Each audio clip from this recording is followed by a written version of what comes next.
You spent 20 hours interviewing Vladimir Putin, I think more than any Westerner ever, probably. Polls in the last year have shown a growing sense among Americans that Russia is our chief enemy. Do you think Russia sees us that way? I would say that comes because of media pressure and the amount of interviews given by the government calling them the #1 existential threat. The military commanders have said. What's the motive there? Why would the press? Our motive? Yeah, why you're saying that the American press is creating antagonism where it doesn't naturally exist? Why would they do that? The American government, and whether the American press is to a sense corporate media and represents a corporate government point of view. It's in our interest to have enemies. Russia always been an enemy for the most part. But it's liberals who are mad at you for making this film. It is. I've seen an hour of it, and it is friendly. But they're attacking you as a lapdog of Putin that you've sold out. I mean, you've gotten a hostile reception from the American left. I always thought of you as a part of the American left. It goes to show you that nothing is what it seems. You know, there's all kinds of fracturing. There is a progressive left, and much of the progressive left divorced from Hillary Clinton in the election. People like myself went third party.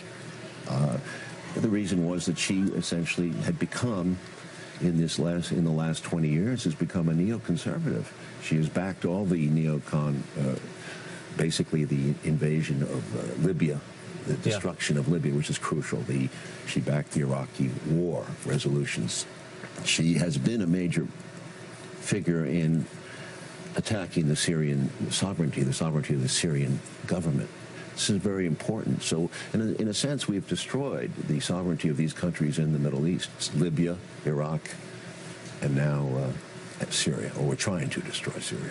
Very important. If this crumbles, the Middle East crumbles. And the world order, which is very important to Mr. Putin, a sense of law, a sense of fundamental principles, has gone out the window. He talks about it. Well, if I can say, that's the opposite of the way he's presented here as someone, he's presented as an autocrat who doesn't care about law, and by the way, who hacked our democracy and undermined our elections. We don't know that. We're told that. And do you believe that? You're jumping around, Tucker, but we have to have evidence of this. There's thin amount of evidence, and it's been told to us by 3 agencies, the CIA, the NSA, and the FBI. It was told to us in January, a few days before Mr. Trump came into office. It was called an assessment. Thin. The report itself, if you read it, as I think Stephen Cohen has pointed out to you, is not an intelligence estimate. It doesn't have dissent, doesn't have the kind of information that is required. It's kind of as Cy Hirsch said, it was a joke. And he faults John Brennan, the head of the CIA, as creating a fear and a paranoia without evidence at a time in a transition when it's very important in American democracy that we trust our leaders. So Trump was, in a sense, slapped in the face with 2 weeks to go. I mean, this thing is serious. It's calling Trump essentially a Manchurian candidate. That's as hostile as it's ever been in a transition. But you've seen that again and again. I mean, there was just a story out that the investigation into Trump, headed by former FBI Director Robert Mueller, apparently FBI agents are leaking details of that investigation to the press.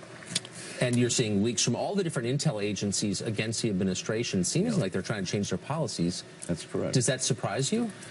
Well, the overtness of it does. If the investigation were to continue, which it probably will, I think that they have to go back to the origins of that leak in January. Who put out that information? Who gave it to the New York Times or Washington Post back channel? You have to ask these questions.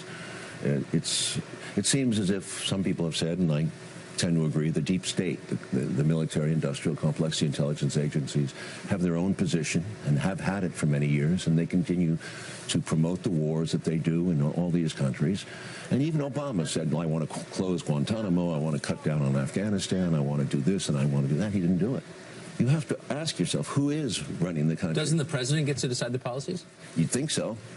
You'd think so, but I think we need a thorough examination of what's going on. I'm shocked at what the CIA did and what Brennan did. It seemed like he was very hostile to Trump, very hostile, and I think Comey carried it out. It was Comey, if anybody, influenced the election, in my opinion. It was Comey's declaration that the investigation on Clinton had been dropped, and then he reopened it 3 weeks or 2 weeks before. Have you talked to President Trump in the last year or so? No, I directed him in a film, Wall Street Money Never Sleeps. And it was a deleted scene, not his fault, but it was interesting to work with him for that day as an actor. Thanks a lot for Maybe joining he's us. still an actor. Oliver Stone, good to see you. Thank you, Tucker, for giving me the time.